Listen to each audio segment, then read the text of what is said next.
Boa noite. Massageadores, algemas de pelúcia, vibradores, óleos e loções. A lista de produtos e brinquedos eróticos usados para apimentar o sexo aumenta e se diversifica a cada dia. O prazer tem sido alvo da criatividade humana sem limites. Segundo a ABEM, a Associação Brasileira de Empresas do Mercado Erótico e Sensual, no Brasil já existem mais de 10 mil pontos de venda entre sex shops, lojas de lingerie, lojas virtuais e outros estabelecimentos. Um setor em permanente expansão e que movimentou no ano passado mais de R$ 1 bilhão. As inovações são muitas, as possibilidades maiores ainda. A maneira como as pessoas veem e se relacionam com o sexo está em franca transformação. Quais são essas mudanças e como o mercado vem se adequando a elas é o que vamos discutir hoje no Opinião Pernambuco. Para o programa, convidamos Silvana Mello, que é psicóloga e sexóloga. Também está conosco Marcos Campos, que é proprietário da sex shop Sonho Íntimo. E completa o nosso debate Maria Carolina Valença, que é ginecologista. A gente lembra que você, claro, pode participar do programa enviando perguntas e comentários para o telefone 3423-8533, para o e-mail opiniãope@ufpe.br e para as nossas redes sociais no Twitter, no @opiniãope e na nossa página no Facebook. Olá, muito boa noite. Boa noite. Sejam Boa todos noite. muito bem-vindos. Obrigada. Eu queria começar fazendo uma pergunta para a Silvana. A sexualidade humana, como eu falei, está em frequente transformação. A gente pode dizer que hoje a gente vive um momento de virada, de completa transformação de como as pessoas encaram e se relacionam com o sexo. E que momento seria esse? Bom, boa noite a todos, é um prazer grande estar aqui. Na verdade, é como você está colocando muito bem aí, que o comportamento humano, e aí a sexualidade também estaria dentro disso, está em constante transformação, né? E, assim, agora, particularmente, nós estamos vivendo mais um momento de transformação dos relacionamentos, de modo geral, e das formas de buscar prazer, de se relacionar com o outro, essa coisa do ficar, né? O famoso ficar, né? O sexo e o amor livre, mas, assim, ter vários parceiros. Então, as pessoas estão buscando o prazer, como sempre buscaram, certo? Esse prazer, assim, o ser humano, ele sente essa necessidade de buscar o prazer.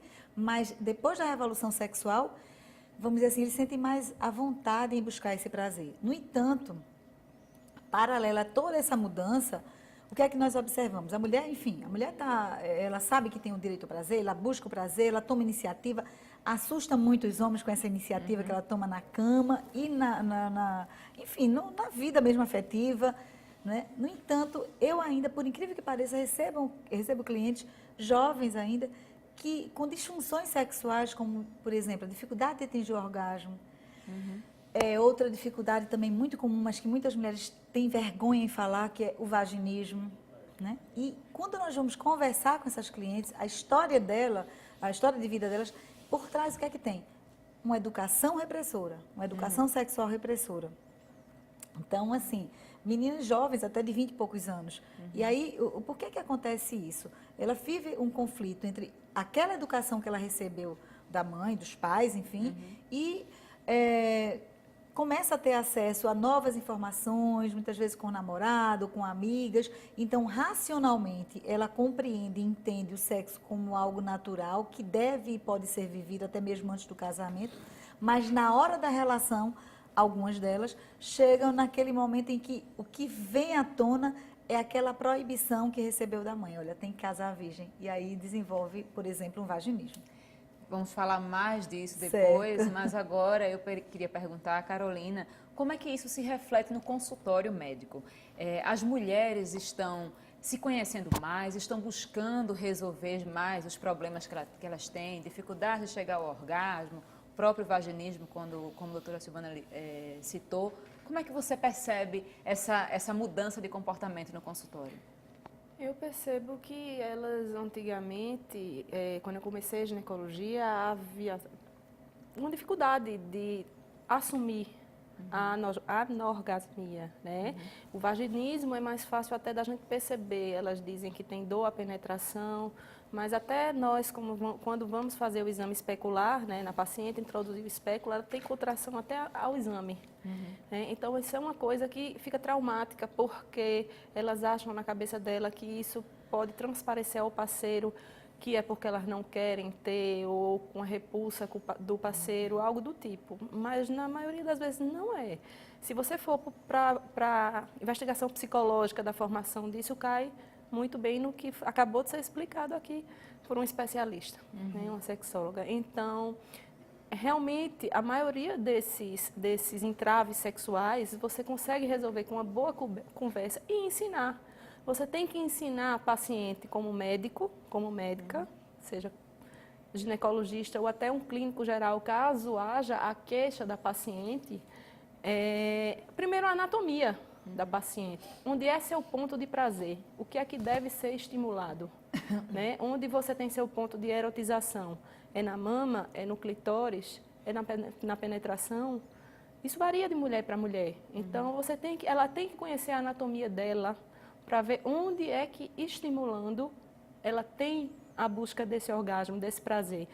E também passar isso para o parceiro, né? A comunicação, o intercâmbio entre a parceira, a mulher e o marido, o namorado, o parceiro sexual, é importante para que os dois cheguem ao êxito sexual, que eu acho que é o ponto-alvo da questão numa relação sexual. Vamos falar também depois mais disso, mas agora eu queria perguntar ao Marco, como empresário, como é que você sente esse momento, como a doutora Silvânia falou, de mais liberação sexual, das pessoas estarem mais livres e mais com menos inibições para sentir prazer? Como é que o mercado erótico tem sentido isso? Veja, o público feminino é a maioria, tá? A mulher vai sempre em busca de algo para o casal. Só que a gente tem sentido as pessoas bem mais novas querendo frequentar, querendo buscar outras experiências. O público jovem hoje é o público mais frequentador, tá? Até mesmo por o que você falou, essa nova transformação, tá? Então elas não têm medo. Eu acho que as pessoas mais velhas, acho que ficam mais receosas. Não que não frequentem, elas até frequentam, mas as jovens são muito mais abertas a experimentar diversos tipos de produtos.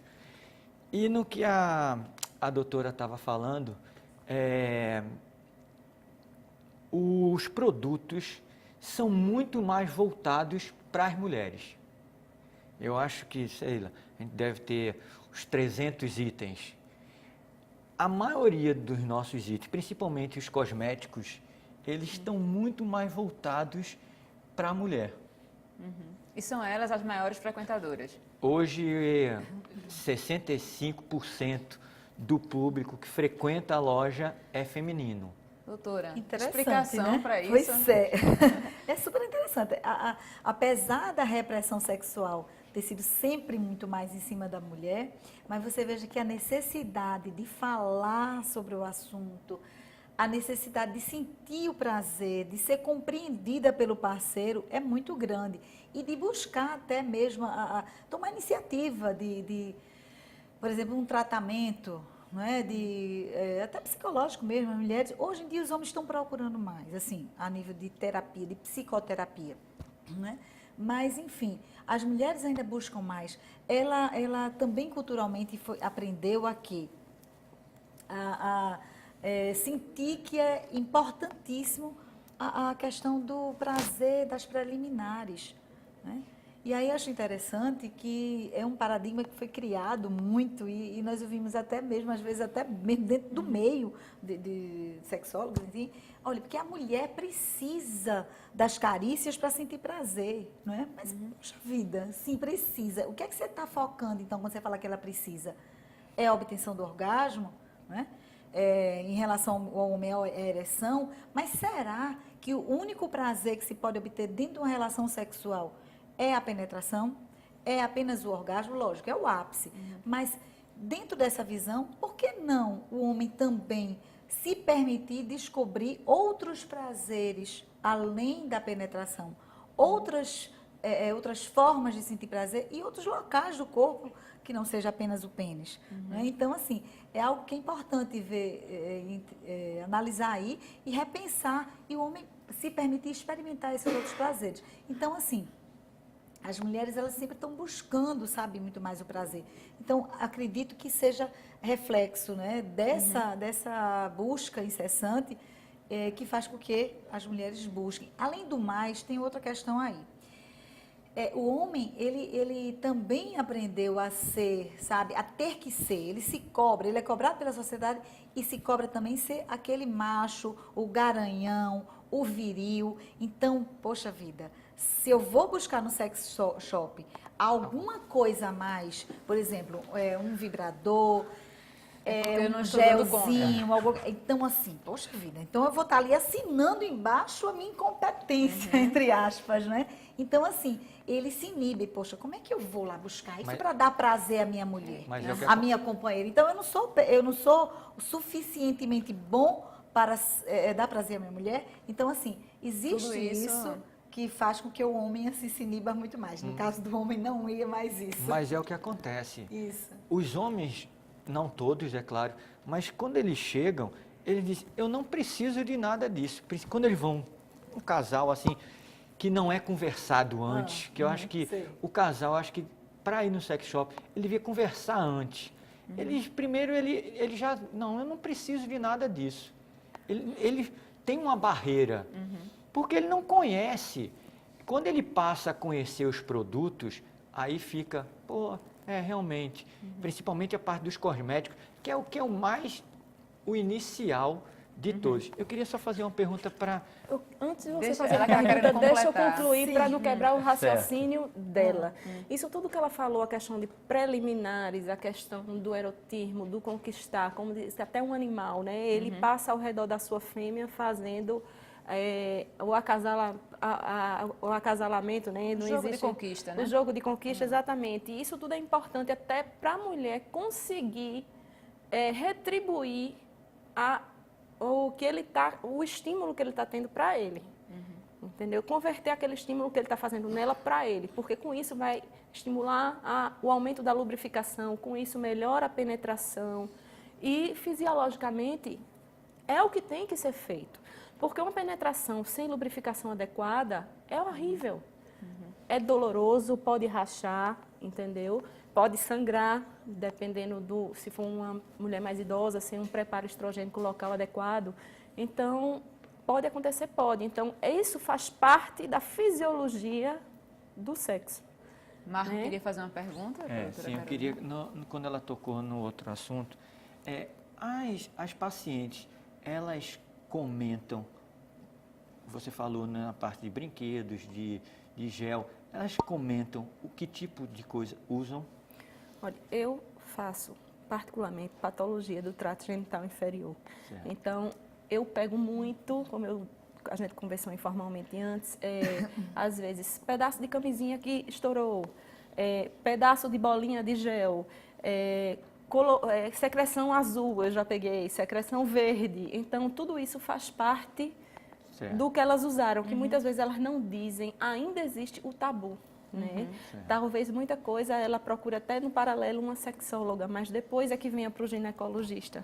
Vá amparar psicologicamente antes de contar para o ginecologista. Às vezes acontece. Isso é bem importante, né? Porque, Marco, quem é que garante a qualidade e a segurança desses produtos? Eu só queria fechar o seguinte, que uma coisa que ele já falou, a questão de coloração, textura, o fabricante, o material, a matéria-prima usada. Que, assim, eu não sou contra nada, nenhum produto de sex shops. Eu acho que tudo tem que ser válido quando a experiência é boa para ambas as partes. Mas a gente tem que ter muito cuidado que não deixa de ser produtos químicos, não deixa de ser produtos plásticos. Enfim, pode se dar corrimento de repetição, entendeu? Por mudança de pH da vagina, que é nosso mecanismo de defesa, o pH ácido. Pode dar uma dermatite de contato, né? E até uma reação alérgica propriamente dita. Então, assim, eu já peguei casos. Inclusive, eu já peguei caso não só com produtos sex shop, mas com produtos de higiene íntima de uma determinada marca famosa que a cliente comprou com o kit completo. Começou a usar na sexta, no domingo pipocou tudo. Então, Que depende deve-se usar também de pessoa para pessoa, Exato, né? isso é uma reação individual, não geral, mas que pode acontecer. Porque se a pessoa usou e tem algum desconforto, então o ideal é que procure o médico para ver e não usar mais aquele tipo de produto que lhe causou um desconforto. Porque, como ele mesmo falou, há uma gama de produtos no sex shop disponível principalmente para o público feminino. Então, se aquele determinado produto, com certeza vai ter um similar que vai fazer o mesmo efeito, vai terminar no fim das contas na mesma conta. Às vezes pode ser mais barato, às vezes pode ser mais caro, mas eu acho que nesse jogo, às vezes, eles não pensam nem em preço. Porque eu acredito que não haja tanta variação dentro do mesmo produto. Pode mudar o fabricante, o material que um fabricante usa que outro. Enfim, é como qualquer outro remédio, qualquer outro produto químico, entendeu? A gente tem, às vezes, tem gente que tem alergia a uma determinada marca de detergente, de repente algum veículo ou tipo de corante que é usado naquele detergente ou naquele, até no sabonete íntimo, dá alguma irritação naquela paciente, alguma irritação que se ela usa outro de outra marca não tem nada. Então tem que ficar ou, atento, né? se a paciente é multialérgica, tem que prestar atenção e sempre procurar usar produtos dermatologicamente testados e que tem um baixo poder alergênico, né? Geralmente são os hipoalergênicos. Marco, nas lojas, quem garante essa qualidade? Os produtos são autorizados pela Anvisa. Certo. Tá? Então, tem algum selinho, alguma coisa que a pessoa possa procurar? Tem. Tem marcado lá, Anvisa, entendeu? Então, os produtos que a gente procura vender são as de marcas que estão no mercado, entendeu? E esses que são autorizados pela Anvisa. Doutora, então, assim, a gente pode dizer que vale tudo mesmo entre quatro paredes? Desde que ambos concordem e seja prazeroso para ambos. Então, realmente, assim, vale tudo desde que seja prazeroso para os dois. Ok, gente, eu vou pedir um minutinho para vocês, a gente vai fazer um intervalo. A gente lembra que você pode participar do programa enviando perguntas e comentários para o telefone 3423-8533, para o e-mail opiniãope@fpe.br e para as nossas redes sociais no Twitter e no Facebook. A gente volta já.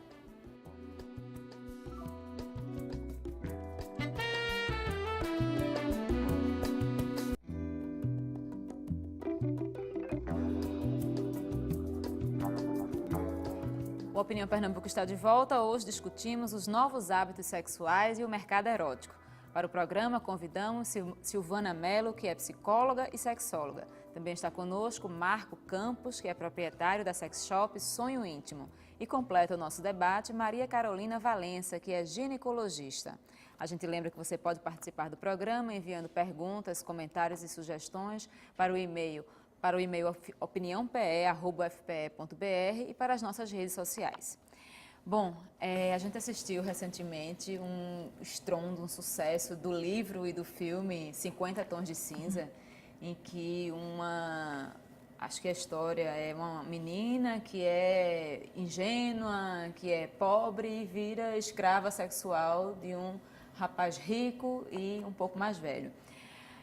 O sucesso desse filme, desse livro, né, antes do filme, ele demonstra algo sobre as fantasias que as pessoas têm hoje em relação ao sexo?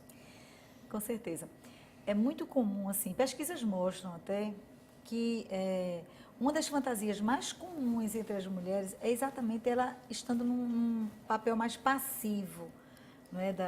Às vezes até sofrendo, enfim, um estupro e tal. Geralmente, assim, mas assim, a mercê desse homem que é poderoso. E, geralmente, as fantasias mais comuns entre os homens estariam exatamente naquela posição em que o homem, ele é o poderoso, ele que tem o domínio, ele que tem a relação com mais de uma mulher, que não é o caso do filme, mas, assim, falando em termos de a frequência maior entre os homens da fantasia, geralmente, assim, é o homem que é o poderoso. E a mulher, nas fantasias femininas, por incrível que pareça, apesar de todas essas mudanças, né, e o desejo da mulher se emancipar, etc e tal, mas ainda é muito comum essa fantasia aí da mulher no papel mais de submissa. Talvez isso explique aí o sucesso do livro, né, em que ela está realmente no papel da masoquista, ela que é a submissa. Maria Carolina, nesse sentido, o sadomasoquismo e o masoquismo, se não feito com cuidado, com atenção, pode trazer prejuízos de saúde para homens e mulheres? Pode. Qualquer agressão pode trazer prejuízos, dependendo da intensidade que ela é feita, desde o prejuízo emocional, psicológico, quando não é de acordo entre as duas partes, né? O sexo sadomasoquista, quanto do ponto de vista físico, até na hora da brincadeira ali, não sabe o limite e no outro dia vê-se as repercussões. Então, assim, como ginecologista, as pacientes, até hoje, olha que eu costumo atender um volume de pacientes em consultório privado, em serviço público e num serviço que tem atendimento ao SUS, mas que tem um pessoal que já teve plano de saúde, mas hoje em dia não tem mais a condição de permanecer, então são classes diferentes. E você sabe que elas nunca comentam a respeito de sadomasoquismo conosco, ginecologista. Lógico, uma ou outra, mas não é a regra comentar esse hábito sexual. Eu acredito, minha opinião pessoal, de conversar com outros colegas, que eu acredito que é o medo de ser julgada. Né? É engraçado, tabu, viu? né? Por incrível que pareça, dentro do consultório, né, como sexóloga, poucas pessoas falam. Tá vendo? Então, você vê, quer dizer, Então, tá ali ela- para falar do seu problema sexual, da sua dificuldade, dos seus desejos. E assim, uma ou outra pessoa solta assim muito discretamente. Não, é porque eu gosto de uma tapinha, porque me joga. Mas assim, muito discretamente. Então, as pessoas realmente, assim, mesmo dentro do consultório de psicologia, no consultório de sexologia, não se sentem tão à vontade. Aí a questão do medo de ser julgado. Né? Isso aí realmente acontece. Eu acredito não só que é o medo de ser julgado, como também, dependendo da agressividade, que talvez seja do acordo dela, para outras pessoas não interprete se ela comentar como sendo uma coisa consensual. Né? E dizer, mas rapaz, e ela ser julgada não só por nós, profissionais de saúde, mas pela sociedade e pelas próprias amigas, né? Mulher fala demais, comenta muito com todo mundo e é o hábito. A gente sabe que mulher fala mais, é tanto que mulher procura mais consultório do que homem para tudo, em todos os sentidos, não só ginecologista, urologista. Então, eu acho que é por esse caminho aí. Marco, o filme causou rebuliço nos negócios Não, eróticos? o filme tá recente ainda, tá? Mas o livro Então, já tem um tempinho, né? Aí, até mesmo com o livro, mesmo antes do livro, a algema sempre Fez sucesso. chama a atenção, tá? Mas a gente também identifica que o cliente que compra uma algema, que compra uma venda, que compra um chicote, ele também não se mostra um sadomasoquista. Ele compra dizendo que é para uso, ele não especifica a função. Talvez ele nem se identifique Também, como saldo, entendeu? como Mas é porque a sadomasoquista. algema em si, ela chama muita atenção. Então, eles veem a algema como essa parte do filme, do filme não, no caso, foi o livro primeiro, Sim. certo? Então, venda, algema, chicote, esses são os principais. E no filme mesmo, ele só mostra essa parte mais leve do sadomasoquismo, que ela é muito mais além do que aquilo que aconteceu no próprio filme. Eu não li o livro, entendeu? Mas escutei muitas coisas e o livro tem muito mais coisas do que o próprio filme. Mas a gente espera que, vai fazer agora quase um mês do filme, que as vendas cresçam nesse sentido, principalmente no que foi mostrado no filme. Doutora Silvana, segundo pesquisas frequentes e recentes, os homens estão cada vez mais preocupados em dar prazer à parceira. Na última pesquisa que eu estava lendo sobre o assunto, 83% deles afirmaram que fazer com que suas parceiras alcancem o orgasmo era mais importante do que ele próprio ter orgasmo. No dia a dia de consultórios, a senhora identifica isso como verdade? Por que será, né? A primeira pergunta é essa. Por que será que os homens estão tão preocupados em dar prazer às suas parceiras? Nós podemos fazer uma análise aí. Bom, veja só. Será que por trás dessa preocupação tão grande em fazer sua parceira ter prazer, será que não está aquela preocupação desde sempre do homem de ser o poderoso, né? Será que não está por trás essa preocupação, assim, a mesma causa, a mesma coisa que faz com que o homem não vá no sex shop com frequência para dizer, eu não sou incompetente. Será que não é o medo de ser incompetente? O medo de perder, né? Hoje em dia a mulher medo de não perder, gostou, procura outro, né? medo de perder, a questão também assim de, não, eu sou poderoso, eu sou capaz, sabe, de dar prazer à minha mulher. Porque há um tempo atrás, a mulher, ela não podia ter prazer, era proibido, na verdade, a mulher ter prazer, né? Hoje, depois da revolução sexual, a mulher disse, olha, peraí, eu tenho direito ao meu prazer. E hoje, assim, ela diz que quer e que tem o direito, ela fala como quer e gosta e tal. E os homens se assustam muito com essa mulher e na cama também. Então, eles procuram realmente, assim, se superar com medo da perda e com medo assim, querendo esse julgamento aí positivo, né? De ser o bom e de ser o inesquecível. Então, do que ela está falando aí, os homens que chegam e vão procurar, eles vão muito nesse sentido. Que produto você tem que eu pudesse levar para que minha mulher chegasse mais rápido ao orgasmo, ou que tivesse o orgasmo? Então, tem muito a ver o que você falou agora, nos que chegam até a loja e vão nessa busca dos produtos. Essa questão dos produtos, a maioria dos produtos serem voltados para a mulher, ainda mostra que os homens não estão tão abertos a experimentar coisas novas neles próprios. Eles querem comprar quando eles vão para usar na parceira, ou, enfim, os produtos que para eles usarem, para eles sentirem prazer, fazem menos sucesso, é isso? Vendem menos? Não é que venda menos, entendeu? A própria mulher compra o produto para o parceiro, para o marido, para eles usarem juntos. A mulher sempre é a mais consumista. Mas aí tem uma questão. Veja só. Ainda é resquício também da educação. Vou falar rapidinho que o homem, assim, a visão do sexo ainda é muito genitalizada. Então, o homem, assim, é o pênis, é penetração. Então, nada no corpo, tocar. Porque, assim, até mesmo quando eles são crianças, hoje em dia está mudando muito, mas o homem não era prática comum ser carinhoso com o menino, de alisar, de colocar no colo. Porque, não, homem que é homem, né, aquele homem macho... É bruto. Exatamente. Não vai gostar de carinho. Então, assim, é só penetração. Ele aprendeu, disse que o carinho, o prazer dele está no pênis. Então, está muito focado aí na região genital. Eu acredito que seja também por isso. Eu vou pedir mais um minutinho a vocês, a gente precisa fazer mais um intervalo. Okay. A gente vai pedir um minutinho a você que está nos assistindo, a gente precisa exibir o horário político, mas a gente volta daqui a alguns minutos. Não saia daí.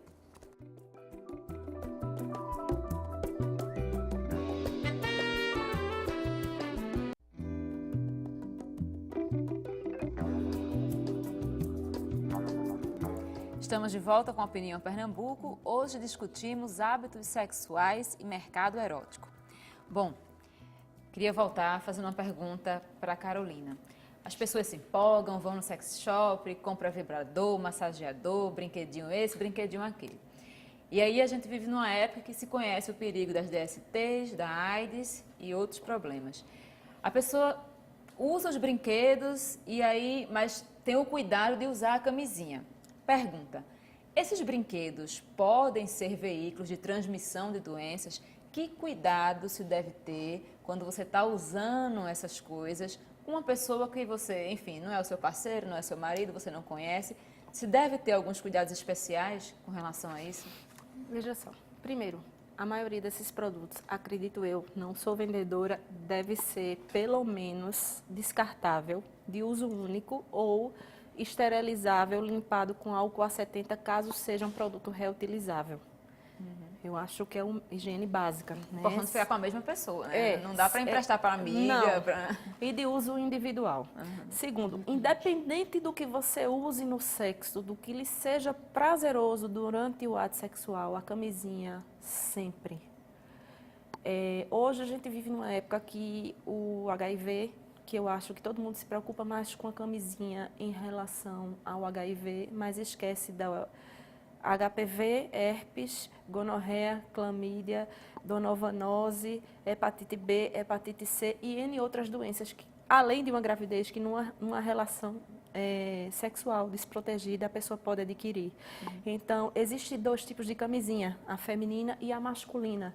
E para responder a sua pergunta, uma mulher que está com um parceiro pela primeira vez, desconhecido, e que está usando esse tipo de produto, a camisinha que ela deveria usar, apesar de não ser a mais confortável, seria feminina, porque qualquer coisa dessa, se estourar, o contato com a área genital feminina é mínima, porque a camisinha feminina, ela tem uma área externa que protege um pouco a entrada de qualquer secreção dentro da vagina e com isso, além de protegê-la, protege também o parceiro. Né? Porque não adianta a gente ter uma relação sexual desprotegida e no outro dia estar desesperado atrás de pílula, do dia seguinte atrás de coquetel para prevenir doenças, porque isso aí existe, é preconizado, mas não é uma rotina. Isso aí existe para pacientes vítimas de estupro, não só existe, como deve ser feito. Né? É a indicação que a gente tem de fazer uso dessa medicação profilática, até porque são medicações que dão efeitos colaterais. Algumas você toma em dose única, toma em poucos dias, mas a profilaxia para o HIV são 4 semanas de medicação com efeitos colaterais graves. E, além de tudo, durante a relação sexual ocorrem microcortes. É fisiológico esse microcorte, até pela penetração, pelo impacto.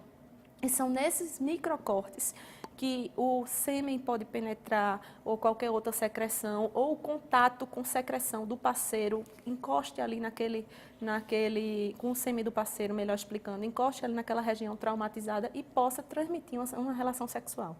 A gente sabe que a camisinha, ela não protege totalmente contra algumas doenças sexualmente transmissíveis, como o herpes e o HPV. Mas mesmo sabendo que a camisinha não protege totalmente contra o herpes e contra o HPV, deve ser usada e orientada sempre. Sempre. Principalmente porque o HIV, ele está voltando a aparecer, está tendo um novo pico de incidência, principalmente em pacientes jovens, certo? Dos 16 aos 24 anos, que esse pessoal não viveu a época da mortalidade pelo HIV. E agora, com os coquetéis, então, a gente tem paciente com sobrevida de 25, 23 anos. Eu recebi essa semana uma paciente de 18 anos, vítima de transmissão vertical, quer dizer, ela pegou da mãe dela, na barriga da mãe, 18 anos, saudável, toma o remédio dela e assim, tem uma vida normal. Não tem mais aquele biotipo, antigamente, quer dizer, poxa, esse cara está assim tão magro, parece que tem HIV, que era rotulado por conta do emagrecimento que a doença dá. Então, assim, hoje eles são pacientes que têm vida normal, altamente controlados. Entendeu? Eles têm uma sobrevida mais prolongada, mas existem riscos. É uma rotina desgastante, as medicações têm efeitos colaterais graves e, além do que, você não tem necessidade de se expor, porque durante uma relação você pode pegar outra doença que você não vai ter essa rotina de vida, mas são doenças que requerem tratamento, que se você continuar tendo rotina com outros parceiros, você vai continuar disseminando e a cadeia de corte dessa transmissão fica cada vez mais difícil sem o uso da camisinha. Assim, então, aí a importância, acho que aí você vai falar, desculpa interromper. Não, eu ia lhe perguntar assim, da gente saber que assim, o uso de brinquedos, de outros produtos para inovar no sexo é sempre bom, mas existem também pessoas que ficam viciadas em só sentir prazer se estiverem com algum desses produtos, ou se tiverem à mão um vibrador. E qual é o outro lado da moeda também? É perigoso também você ficar viciado, né? Certo. Você me permite só completar Claro, que Carolina estava colocando, é o seguinte, daí a importância da educação sexual, né? Muitas pessoas, assim, as escolas, apesar de realmente, assim, se falar tanto, né? Os educadores sexuais, nós, educadores sexuais, falarmos da importância da educação sexual, mas ainda nós não observamos essa educação sexual nas escolas, por exemplo. Né? E aí, assim, muitas pessoas, pais inclusive, têm medo de que haja realmente um espaço para se discutir o sexo com os adolescentes, simplesmente pelo medo de que eles tenham uma iniciação sexual mais precoce. E hoje já se sabe, quer dizer, há muito tempo já se sabe, né? Se comprova, inclusive, de que aquele jovem que tiver um acesso à informação e conversar, não só a informação, porque educar não é só informar, é também, mas não somente. Então, abrindo esse espaço para esse questionamento, para a educação sexual, se observa que a iniciação sexual acontece mais tardiamente. Então, é muito importante que os pais abram, assim, essa possibilidade até de reverem a sua educação, enfim, ou buscarem uma ajuda para orientar seus filhos para evitar uma Porque doença os adolescentes sexualmente estão no transmissível. olho dessas mudanças, né? Desses novos hábitos sexuais, eles são, eles gostam de risco, eles são abertos à mudança. E o adolescente, ele, assim, acredita que não vai acontecer nada de mal com eles, né? Então, assim, é importante que se fale que o sexo é prazeroso, que é natural, mas que também existe responsabilidade. Então, você precisa tomar certos cuidados para preservar a sua saúde e do outro, para que você possa ter uma vida sexual prazerosa e uma vida, né, também prazerosa. Então, assim, eu só faço essa ressalva. Agora, em relação à questão do vício, né, que você será que... Veja só, é interessante assim, principalmente o que você aprende na sua iniciação sexual, de que forma se deu a sua iniciação sexual, como é que você teve o prazer, como é que você conheceu o prazer, seja na iniciação sexual ou em qualquer período da vida, certo? A tendência é que você queira repetir, né? Mas não só no sexo, você vai comer uma comida que você nunca comeu na vida. Poxa vida, como tá gostoso, então eu vou repetir, eu vou querer novamente aquela comida. Se eu vou num local que eu nunca fui e foi maravilhoso, eu vou querer voltar. Isso é uma coisa, assim, você conhece um produto, você vai querer fazer novamente, você vai querer repetir.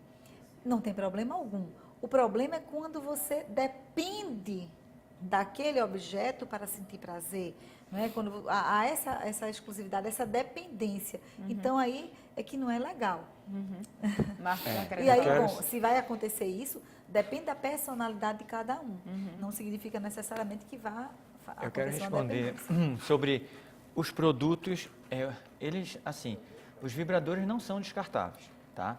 Mas eles têm um produto higienizador que é específico Adequado para a limpeza dos produtos. Isso é importante até para não danificar o equipamento, Isso. né? E a outra coisa são a parte das camisinhas.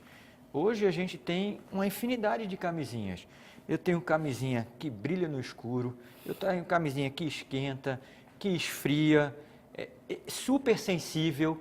E hoje muitas mulheres vão fazer suas compras, já compram as camisinhas. Então, o homem tem mais desculpa não, para não usar, Não né? tem. As mulheres compram as camisinhas. Camisinha extra G. A gente estava conversando aqui, não, porque incomoda, porque aperta. Hoje tem uma camisinha extra G, que é 56 centímetros. A normal é 52 centímetros, não, milímetros, no caso. Então, e a camisinha feminina, que é a que menos sai. No posto de saúde que eu trabalho, É a que aliás, menos como sai. todos os postos de saúde disponibilizam gratuitamente camisinhas feminina e masculina, e é a que menos sai. Então, é importante a gente ser moderno Importante é nas informar. práticas, mas Mas- ser conservador no Importante cuidado. Na até segurança. informar, Andréa, porque apesar de a gente explicar, apesar de mostrar, apesar da disponibilização do preservativo feminino, ainda há desconhecimento. Ainda há desconhecimento. Como há desconhecimento de outras DSTs que são menos faladas na mídia e por isso que ela acha que usou camisinha, não pegou Agora você- HIV, então não tem problema nenhum. O Agora, você resto falou fica- algo importante, é menos falado na mídia. Talvez seja essa questão aí da camisinha feminina, é menos procurada, tanto no sex shop como lá no seu trabalho, porque não é tão divulgada assim. Sabe que existe, mas é tão complicado, não sei como é que coloca. E aí, assim, se a mídia vai colocando, vai falando de uma maneira natural e você vai falando mais sobre o assunto, a mulher vai começando a entender que é natural, que é importante, que é possível usar, que deve usar, enfim. Marco, eu queria te isso- perguntar... Pode falar. Não, isso é outra coisa. Nos produtos, hoje a gente tem no mercado um produto, um vibrador em Cyber Skin. Cyber Skin hoje, ele é um produto que se assemelha muito com a pele humana. Então, é um produto bem mais macio do que os de látex e onde a gente também indica sempre usar com um lubrificante. Perfeito. Porque às vezes nem todo mundo tem a sua lubrificação natural. É onde pode acontecer outras... Exato, e lembrando isso, a gente está aqui muito falando de sexualidade homem e mulher, mas a gente não pode esquecer que existe a sexualidade homem-homem, Sexuais, exato. homens que fazem sexo com homem e mulheres que fazem sexo com mulheres. E esse pessoal também deve se proteger, certo? De qualquer DST. Eu sou mulher, eu tenho relação com mulher e não tenho penetração. Aí é que se engana. se eu não me engano, foi em 1988, já teve o primeiro caso reconhecidamente descrito de transmissão de HIV em casal de mulheres. E a pesquisa, né, concluiu que a transmissão foi justamente o compartilhamento de objetos sexuais, que uma era sabidamente HIV positivo e outra não. Né? Então, compartilhar objetos também. quando sabidamente são sorodiscordantes, que a gente chama, né? Quando um é positivo e outro negativo, eu não acho indicado. Né? Eu não acho indicado, assim como homens positivos que têm relação com homens negativos. Aí é que se deve usar preservativo, sim, porque essa relação do positivo com o negativo, né? Do HIV positivo com o HIV negativo, é uma relação real, seja ela homossexual ou bissexual, e eles têm vidas... Ou hétero, né? Ou héteros, desculpe, mas bi também vale, né? Ou heterossexual ou homossexual. É importante frisar isso, que você pode ter uma vida com um parceiro, com uma DST, mas você tem que se proteger para que você não se contamine. E a DST, caso seja tratável, o parceiro tem que procurar o tratamento. Né? Até para não contaminar o outro, se ele está com ele, quer bem, né, a relação, o conjunto. Nessa questão, Marco, diversidade sexual, hoje a gente vive uma era em que rótulos estão cada vez mais caretas, né? Então, assim, as pessoas são pansexuais, fluidos, bi, enfim, tem várias terminologias hoje. Como é que o mercado tem se adequado a isso? Vocês têm produtos para esse público também? Não, a gente tem a infinidade de produtos, abrange a todo mundo. O interessante é a frequência do público homossexual. O masculino é muito pequeno. O feminino... Então, da mesma forma que os héteros, as mulheres procuram mais. Essa observação a respeito da proteção. Pronto, porque o homossexual masculino, ele frequenta muito pouco. Você vê muito pouco homens frequentando. Diferentemente das mulheres. Você sabe, você vê a intenção no tipo de produto que ela está procurando, até mesmo quando vai com a própria parceira. Um homem não vai com o seu parceiro no sex shop. Pelo menos eu nunca atendi nenhum casal homossexual masculino. E já atendi várias femininas. Quais são os produtos mais populares ainda hoje? Olha, hoje os géis térmicos, bolinha, anestésico anal, lubrificante, nessa parte de cosmético. Aí os outros vão de vibradores, estimulantes clitorianos, as próprias próteses são os mais vendidos. E as pessoas estão com menos vergonha de comparecer às lojas físicas ou as vendas na internet ainda são maiores nesse tipo de produto? Veja, as pessoas dizem, não, eu prefiro vir aqui porque eu quero ver o produto, certo. Eu quero sentir, porque tem diversos tipos de materiais, entendeu? Eu tenho o da látex, eu tenho o de cyber skin, eu tenho o gel, que ele é mais flexível, eu tenho de silicone. Então, na internet, ele não pega para ver. Então, e na loja também sempre tem alguém disponível para explicar para a pessoa, né? Vocês que vendem conhecem o produto, sabem indicar, não, né? a gente identifica o nosso cliente, entendeu? Ele vem acanhado, certo? Ele vem olhando um gel. Não, eu vim atrás de uma bolinha. E daqui a pouco ele conversando com a vendedora, ele vai se soltando e vai para o produto que era um vibrador ou um estimulador clitoriano.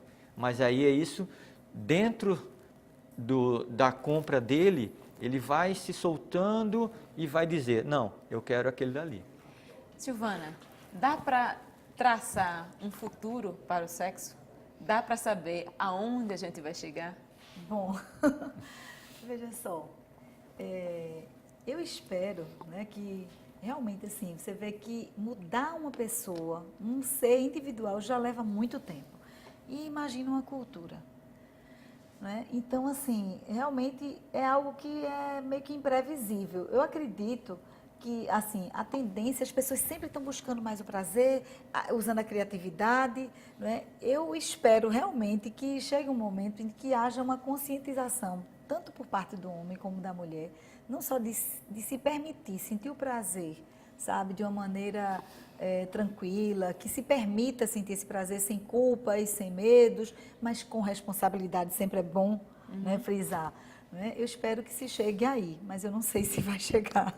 A gente só tem 30 segundos. Eu queria terminar o programa com a pergunta da Ana Maria, de Jardim Fragoso. Ela pergunta para a Carolina: o que fazer quando, na menopausa, se está com pouco apetite sexual e também com calor? Acho que a gente pode focar no apetite sexual, né? A diminuição da libido, né, que é o pouco apetite sexual do libido, faz parte do quadro da menopausa. Então, o ideal seria que ela consultasse o ginecologista dela, fizesse os exames, e aí o ginecologista iria apontar uma reposição hormonal adequada, que a princípio seria a solução para o caso dela. Caso persista, aí tem que se investigar outras causas. Terapia sexual. Exatamente, e outras causas da falta de apetite Que sexual vão dela. além da questão física. Que vão além da questão física medicamentosa, né? E medicamentosa. E aí entre as causas psicológicas. Exatamente. E uma delas, muito comum, é a crença que a mulher tem que quando ela chega exatamente na menopausa, ela não vai poder mais ter filhos, ela não vai poder gerar, então não há mais necessidade de ter um sexo. Então, muitas acreditam que vai chegar naquele momento que vai virar irmã mesmo do marido e pronto, ou do companheiro, que seja.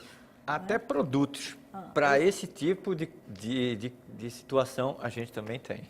Ótimo, gente, muito obrigada. Me perdoe porque o tempo acabou, mas o programa foi ótimo. Acho que a gente tirou muitas dúvidas dos nossos telespectadores. Uma boa noite para vocês. Okay. Muito obrigada pela presença. Boa noite, obrigado. Pelo convite. Uma boa noite também para você que nos acompanhou até agora. Até o próximo programa.